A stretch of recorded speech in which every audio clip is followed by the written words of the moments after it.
So one of the reasons we're doing this series is because we know this is a really difficult decision, and the more information you can have when you make this decision, the better. So Lydia, how did you decide on the NeoBladder? This was a big struggle for me. I really, really struggled. I spoke to a lot of women who have the different diversions. I spoke at length with my surgeon. I had many, many questions for him. I did a lot of reading. I wanted to understand the good and the bad with each one. So of the three choices, for me, the ileal conduit was a concern because I am allergic to adhesive, and it does require, there's an adhesive component to that. I like the idea of the internal diversions, so the NeoBladder and the Indiana pouch were the two that I looked at most closely. As I said, I spoke to a lot of women who had either one of those choices.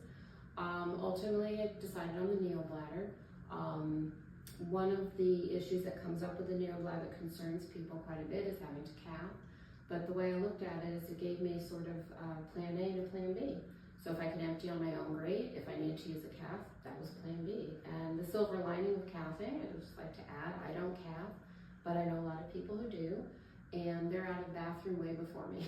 So they may be in and out of the bathroom in maybe 2 minutes. I need a couple more minutes. Not a long time, but a couple more minutes to fully empty.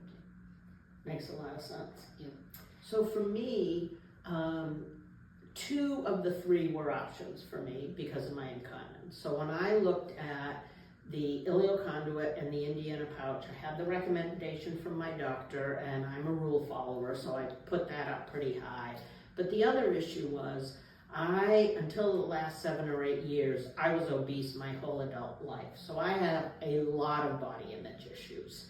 And the thought of having a bag outside on my abdomen with urine in it was just something that I knew would emotionally be a challenge for me. I knew it would be. I knew it would exacerbate my body image issues, which I was still dealing with as I was losing weight.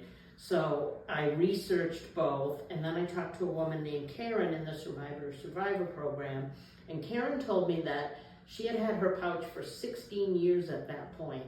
And she said, yeah, the first year it takes a while to get used to it. You got to recover from the surgery. You got to learn how to cath. You got to carry your supplies. But she said, Sandy, after the first 18 months, this thing runs itself. And I figured, you know what? If she says that and my surgeon's recommending it, that's what I'm going to do. And I haven't looked back on that decision since.